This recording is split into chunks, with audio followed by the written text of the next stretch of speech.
नमस्कार, दिव्य ज्योति चैनल में एक बार फिर आप सभी का हार्दिक स्वागत है।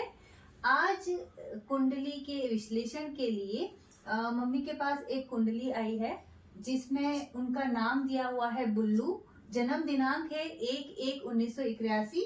जो समय है वो रात को 2:05 AM और जन्म स्थान है वृंदावन। तो इस आधार पर जो कुंडली का चार्ट है ये बना है और आचार्य कुसुमलता त्यागी जी इस कुंडली का विश्लेषण आज करेंगी। नमस्ते मम्मी। नमस्ते जी। ये जो कुंडली है वो कल कमेंट में किसी के द्वारा पूछी गई है, एक दर्शक के द्वारा, और ये उसका चार्ट बनता है। तो इस आधार पर आप थोड़ा सा उनका व्यक्तित्व के बारे में, उनके जीवन के बारे में प्रकाश डालिए। जी बिल्कुल बिल्कुल। ग्रहों के आधार पे जो इनकी कुंडली बनी है वो तुला लग्न की है और लग्न में ही चंद्रमा है। चंद्रमा इस कुंडली में दशम भाव के स्वामी हैं जो लग्न में बैठे हैं। दशम भाव हमारे करियर का होता है, मान सम्मान का होता है। अच्छा। और कुंडली के सारे केंद्र स्थानों में सबसे सर्वोपरि होता है। तो उसके मालिक चंद्रमा लग्न में बैठ गए हैं जाके। इसका मतलब लग्न हमारा व्यक्तित्व है।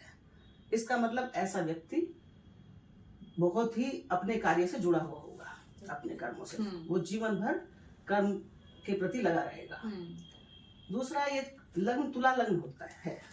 7 राशि जहाँ आती है वो तुला राशि होती है। ये शुक्र की राशि है और ये बैलेंस की राशि है। ऐसे लोग बहुत व्यवस्थित होके जीवन को बैलेंस करके चलते हैं और वो कुछ भी उनको मतलब न्यायप्रिय होते हैं, कुछ भी उनको उल्टा सीधा पसंद नहीं होता है। तो ये व्यक्तित्व तो इनका बहुत अच्छा है, व्यक्तित्व के धनी है। लग्न में क्योंकि चंद्रमा है तो ये बहुत सुंदर होंगी, आकर्षक होंगी, शांत होंगी, मधुर होंगी। दूसरे भाव में, ये दूसरा भाव जो है ये वाणी का होता है। अच्छा। और हमारे कुटुंब परिवार का भी होता है। ओके। तो वहाँ इनके लग्नेश शुक्र बनते हैं क्योंकि शुक्र देवता वो स्वयं वहाँ बैठ गए हैं। ओके। दूसरे भाव में। इसका मतलब ये जो गुल्लू हैं ये अपने परिवार से बहुत प्यार रखती होंगी, परिवार का बहुत ध्यान रखने वाली, केयरिंग होंगी और इनके पास धन संपन्नता की कोई कमी नहीं रहेगी क्योंकि ये धन भाव है और लग्नेश स्वयं वहां जाके बैठ गए हैं। तीसरा भाव, उसमें सूर्य और बुध विराजमान है। बुध देवता हमारे इनके नवम भाव के स्वामी हैं। आप देख रहे होंगे ये नवम भाव होता है कुंडली का, उसमें मिथुन राशि है जिसके स्वामी बुध बनते हैं। बुध की 2 राशियां होती हैं, एक मिथुन और एक कन्या। तो ये बने इनके भाग्येश। कौन? बुध। और वो कहाँ बैठे हैं? तीसरे कुंडली के 3rd हाउस में, पराक्रम हाउस। ये हाउस पराक्रम का होता है और मीडिया का होता है और हमारी बोलचाल का, हम कितना अच्छा बोल सकते हैं उस तरह का होता है। तो उसमें बुध देवता यानी कि बुद्धि के देवता बैठे हैं और सूर्य के साथ बैठे हैं। सूर्य इस कुंडली में 11वें भाव के स्वामी हैं जो कि हमारी इच्छा और आकांक्षाओं का होता है, हमारे लाभ का होता है, हमारे गेन का होता है। वो भी बुध के साथ बैठ गए हैं यानी कि जो लाभ प्राप्त करेंगे वो बुद्धि के द्वारा प्राप्त करेंगे। अच्छा। और क्योंकि भाग्य स्थान पे बुध की पूर्ण दृष्टि है, सप्तम दृष्टि है, तो ये भाग्यशाली होंगे, बिटिया हैं जो भी हैं। और उसके अलावा अब ये इनका 4th हाउस है। ये 4th हाउस जो है व्यक्ति के माता का होता है और कुंडली में जो है 4था भाव जमीन जायदाद, भूमि, भवन और जो गाड़ी बंगला जो भी होते हैं उन सब का होता है। मतलब हमारे आराम का होता है। यहाँ आके व्यक्ति आराम करना चाहता है, सुख सुविधाओं को जीता है वो। वहां पर इनके उच्च के मंगल विराजमान है। तो उच्च के मंगल होने के कारण ये राशि जो मकर है, ये जो 10 नंबर लिखा है, ये मकर राशि बनती है, शनि की राशि है और इसमें मंगल उच्च के होते हैं।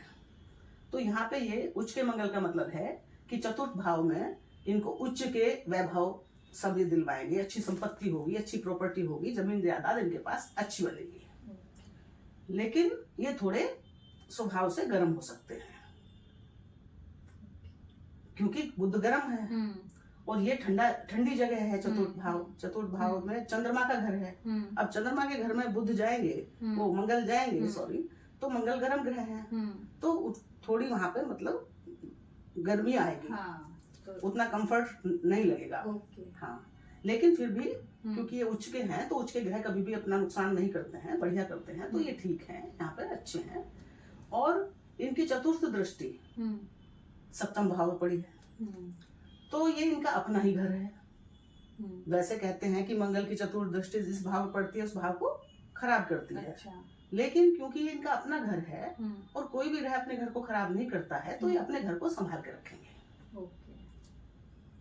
अब पंचम भाव में भी शनि की दूसरी राशि कुंभ राशि आई है, तो कुंभ राशि शनि की अगेन दूसरी राशि है, तो ये कुंभ राशि पंचम भाव संतान का होता है, टैलेंट का होता है, अचानक धन लाभ का होता है।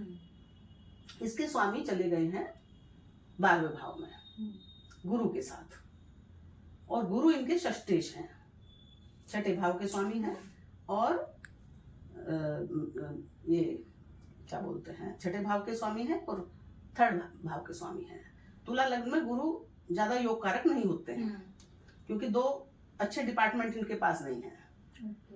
लेकिन शनि योग कारक होते हैं, वो कहाँ गए हैं 12वें। लेकिन गुरु का 12वें भाव में जाना भी एक राजयोग माना जाता है, विपरीत राजयोग, क्योंकि छठा हाउस भी खराब है और 12वां हाउस भी खराब है। जब इनके आपस में एक्सचेंज होते हैं तो वो अच्छा ही फल देते हैं, क्योंकि एक बुरे भाव का स्वामी दूसरे बुरे भाव में जाता है तो अच्छा ही फल देता है। तो वो भी कुल मिला के अच्छे हैं।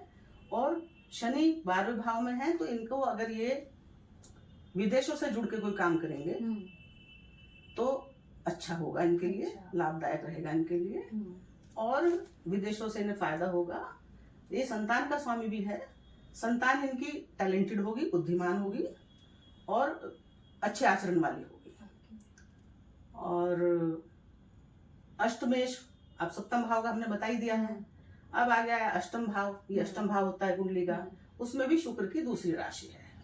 और शुक्र स्वयं दूसरे हाउस में है, वो सप्तम दृष्टि से अपने घर को देख रहे हैं। तो जब भी कोई ग्रह अपने घर को देखता है तो उस ग्रह का अच्छा करता है। अब अगर हम कहीं भी अपने घर को देख रहे हैं तो हमारे घर का खराब कुछ हो नहीं सकता। तो ये घर भी ट्रांसफॉर्मेशन का होता है, अचानक धन लाभ का होता है। तो शुक्र जब वहां देख रहे हैं तो अचानक धन लाभ इनको हो सकता है जीवन में। भाग्येश भी अपने भाग्य को अच्छे से देख रहे हैं सप्तम दृष्टि से, तो भाग्य भी इनका मजबूत है। और दशम भाव में राहु बैठे हैं, राहु महाराज विराजमान है। राहु दशम भाव में योग कारक माने जाते हैं। और वैसे भी तुला लग्न के लिए, क्योंकि इनके मित्र की राशि है, शुक्र और राहु मित्र हैं आपस में, तो योग अच्छा फल देते हैं। तो राहु इनको बहुत अच्छी, अगर ये राजनीति में भी अपना करियर आजमाना चाहें कभी भविष्य में, तो वहां भी, या जो लोग जिनके दशम भाव में राहु होते हैं वो जाना चाहें तो उनके लिए अच्छा है, वो कर सकते हैं अच्छा।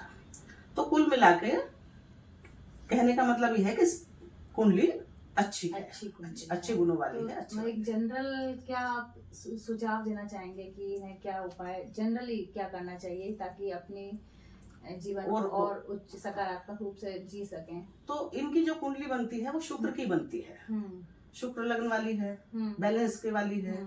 तो शुक्र किनका कारक है? शुक्र है जो 40-45 से ज्यादा से उम्र की महिलाएं हैं उनका है। इनको हमेशा उन महिलाओं का सम्मान करना चाहिए। और जो कुंवारी कन्या हैं उनकी पूजन करते रहना चाहिए, उनको खीर का भोजन खिलाते रहना चाहिए, कुछ मीठा कोई वस्त्र दान करते रहना चाहिए, लक्ष्मी माता की पूजा करते रहना चाहिए ऐसे लोगों को।